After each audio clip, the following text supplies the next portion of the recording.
Most people don't realize this, but there is a strange comfort in suffering. Not the kind of suffering people talk about openly, but the quiet kind that becomes familiar. The kind you wake up with every day. The thoughts, the disappointments, the stories you repeat about why life is hard and why nothing ever changes. For many people, pain becomes an identity. And once pain becomes identity, letting go of it feels like losing yourself. This is where something uncomfortable begins to appear.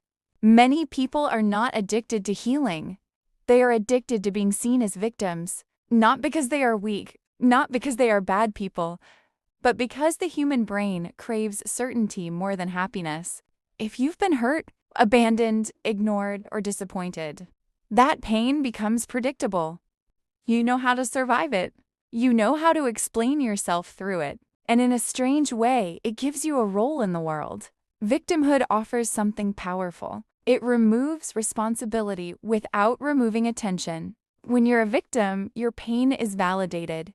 Your struggles are acknowledged. And your failures feel justified. You don't have to risk change because staying the same feels morally protected. And this is not about denying real trauma. Real trauma exists. Real injustice exists. Real pain deserves compassion, but psychology shows us that when pain becomes a permanent lens rather than a temporary experience, it quietly begins to control every decision you make. You stop asking, "How do I heal?" and start asking, "Who will understand my pain?" And those are very different questions. Modern culture unintentionally rewards victim identity. Social media amplifies stories of suffering because suffering creates engagement. Algorithms don't push healing. They push emotion, anger, outrage, sadness, injustice. The more broken someone appears, the more attention they receive. Over time, people learn something subconsciously. Pain gets likes. Healing gets silence. And so the mind adapts. It starts holding on to pain longer than necessary, not consciously but instinctively. The brain learns that suffering keeps you visible, keeps you relevant, keeps you protected from judgment. Healing, on the other hand, comes with risk. When you heal, people expect more from you. When you heal, excuses disappear. When you heal, you no longer have a ready explanation for staying stuck. This is why some people feel uncomfortable when things start getting better. They might say they want peace, but when peace arrives, anxiety follows. They say they want clarity, but when clarity comes, they feel empty. Because clarity demands action, and action threatens the identity they've built around survival. Overthinking plays a major role here. Overthinking is often praised as intelligence, depth, or awareness. But in many cases, it's a defense mechanism. It keeps you in your head, so you don't have to move forward. Thinking feels productive without requiring courage. Victimhood works the same way. It allows you to stay emotionally busy without changing your life. Here's the part that feels controversial, but matters.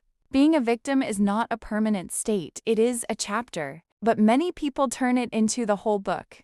They revisit the same memories, replay the same conversations, and tell the same stories because those stories explain who they are. Without them, there's a terrifying question waiting. If I'm not broken, who am I? That question scares people more than pain does. Because pain is familiar. Identity loss is not. Psychology shows that humans prefer familiar pain over unfamiliar freedom. Familial pain has rules. You know where it starts, where it ends, and what it demands from you. Freedom is uncertain. Healing is uncertain. Growth has no script. And when someone has lived in survival mode for a long time, uncertainty feels dangerous, even when it's positive.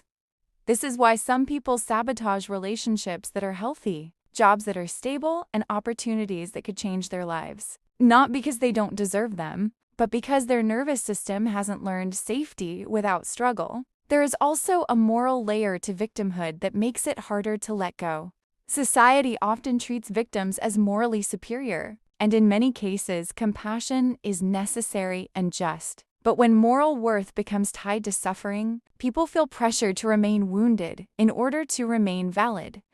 Healing can feel like betrayal. Betrayal of your past self. Betrayal of others who are still suffering. betrayal of the story people know you by. And so, unconsciously, people cling to pain because it feels loyal. This doesn't mean people fake pain. It means the brain learns to organize life around it. Neuroscience tells us that repeated emotional states strengthen neural pathways. What you rehearse, you reinforce.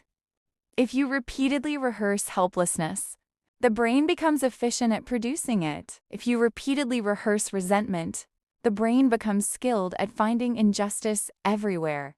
This is not a character flaw, it's biology, but biology can be rewired, and rewiring requires discomfort before relief. Another uncomfortable truth: victimhood protects people from failure. As long as life is unfair, you don't have to test yourself fully. As long as someone else is to blame, you don't have to face the possibility that success might still be hard. Victimhood keeps expectations low and self-image safe. Healing raises the stakes. If you heal and still fail, there's no one left to blame. That's terrifying for many people. This is why growth feels lonely. When you start healing, some people won't recognize you anymore. Some will feel threatened. Some will accuse you of changing, forgetting, or becoming selfish. But what's really happening is that your healing challenges their decision to stay the same, and that discomfort often turns into criticism. Psychology calls this identity preservation. People protect the version of you that makes their own choices feel justified. Now here's where this becomes hopeful instead of heavy. The moment you realize this pattern, you gain power.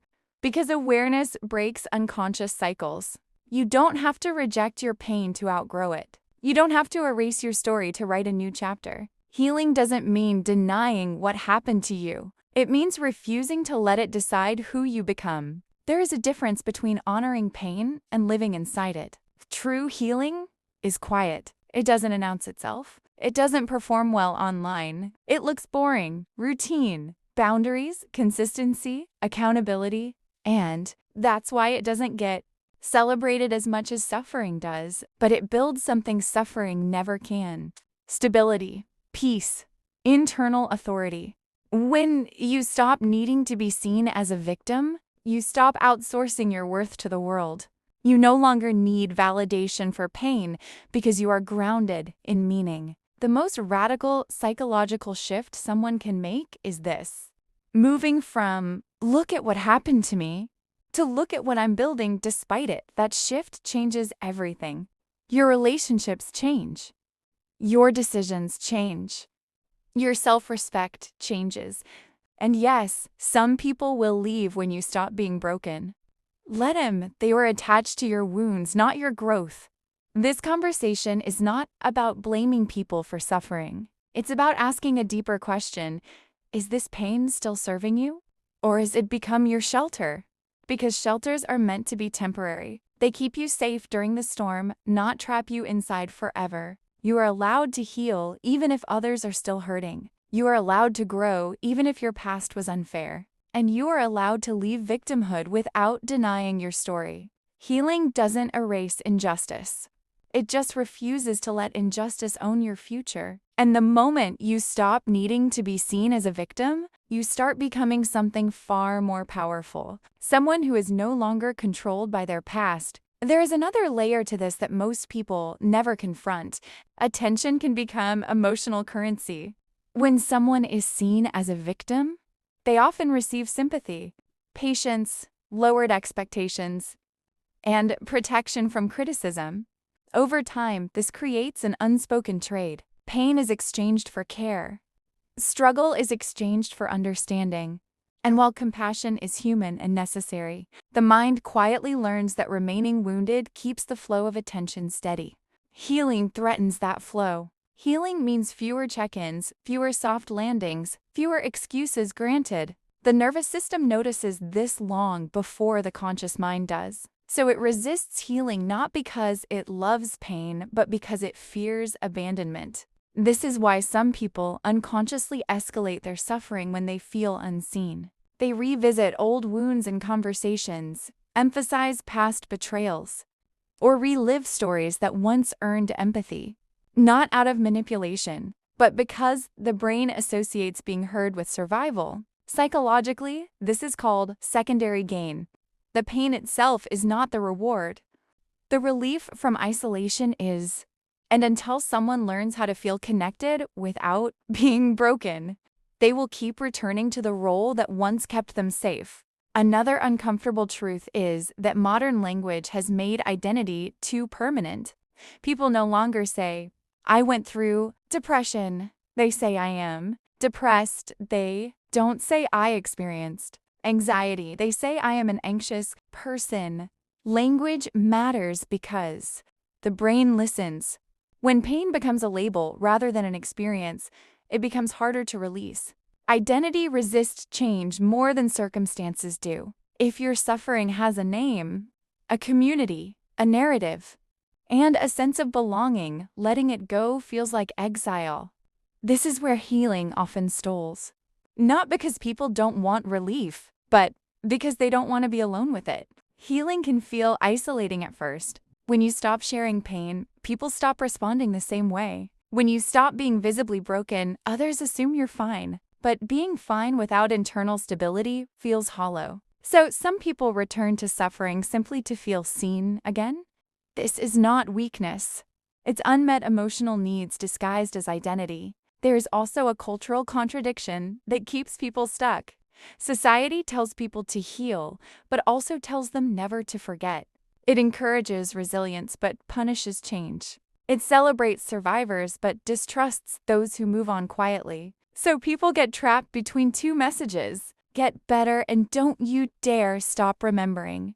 And the mind, overwhelmed by this contradiction, chooses the option that feels morally safer. Staying hurt feels more honorable than risking misinterpretation. Psychologically, victimhood can also offer a sense of control. Pain you understand feels more manageable than a future you don't. If you know exactly why you're unhappy, you don't have to face the unknown possibility that happiness might require transformation. Transformation demands responsibility. Responsibility demands courage. And courage feels dangerous to a nervous system trained by loss. There's a reason why people sometimes feel guilty when life improves. Guilt appears when growth outpaces identity. You feel like you're leaving behind versions of yourself that once survived impossible circumstances. But survival strategies are not life strategies. What saved you once can suffocate you later. The brain doesn't automatically update this distinction. It must be taught gently, repeatedly, and patiently. Another rarely discussed aspect is how victim identity affects relationships. When pain becomes central to self-concept, relationships start orbiting around it. Partners become caretakers. Friends become therapists. Conversations become centered on wounds rather than growth. Over time, this creates imbalance. Either others burn out or the individual feels increasingly misunderstood. And when relationships collapse, the mind often interprets it as further proof of victimhood, reinforcing the cycle. Breaking this pattern doesn't require denying suffering. It requires changing your relationship with it. Instead of asking, "Why did this happen to me?" the question becomes, "What did this shape in me, and what no longer serves me?" That shift moves pain from identity to information. Pain becomes something you learned from, not something you live inside. Neuroscience supports this. The brain has plasticity, meaning it rewires itself based on repeated focus. When someone continually revisits injustice, the brain becomes hyper-attuned to threat. When someone practices responsibility, boundaries, and agency, the brain recalibrates toward stability. Healing feels boring because it lacks emotional spikes, but boring is where peace lives. There is also a fear people rarely admit, the fear that healing invalidates their pain, as if moving forward means admitting it wasn't that bad. This is false.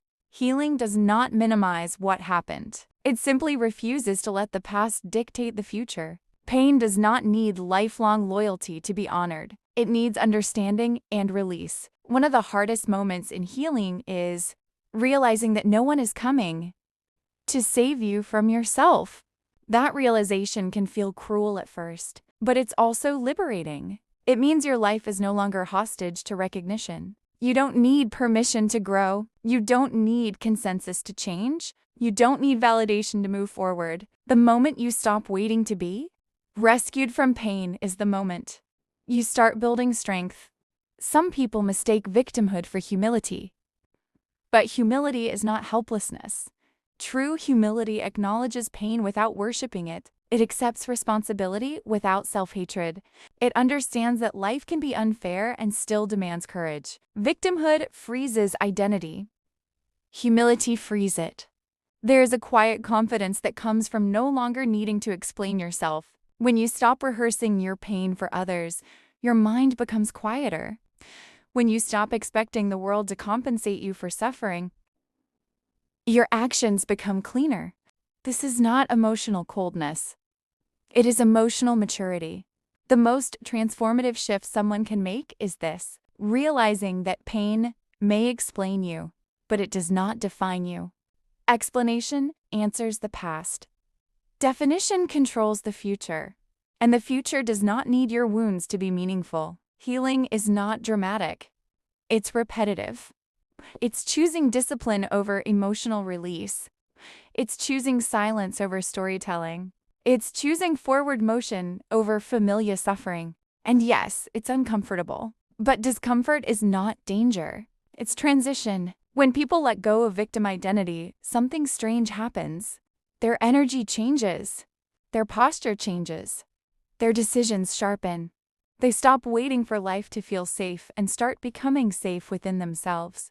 This is when opportunities appear, not magically, but because perception widens. When you're no longer scanning for harm, you finally see possibility. The truth is, the world doesn't need you to stay broken to validate your past.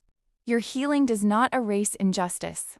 It simply ends its reign over your future. You're allowed to outgrow the version of you that only knew how to survive. You are allowed to build a life that doesn't revolve around pain. And you are allowed to be more than what happened to you. If this message feels uncomfortable, that's not a bad sign. Discomfort often appears right before identity shifts. And identity shifts are where real freedom begins.